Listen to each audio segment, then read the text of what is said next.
কি হ'ল ইমান ৰাতিপুৱা আহিলি যে আৰু গান গাই গাই আহিছ যে কেছটো কি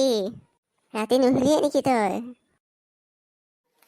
ছাৰ মোৰ আজি ৰাতি টোপনিয়ে নধৰিলে আপুনি কেনেকৈ গম পালেনো কালি যে মই ৰাতি সন্ধিয়া সময়ত পাপাৰ মোবাইলত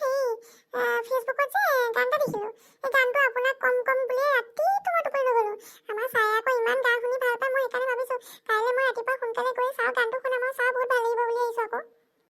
হা তই মোক গান শুনাবি তই মোক ইমান ভাল পাৱনে দেচোন দে গানটো গাই শুনাচোন বাৰু শুনা এই ছাৰ আপোনাকতো মই ভাল পাওঁ আপুনি জানেই আকৌ সেইকাৰণে মই ৰাতি নুশুলেই ইয়াত শুনা কথা ভাবি এতিয়া মই গানটো শুনো দেই গানটোৰ নাম হৈছে লুবিয়া মই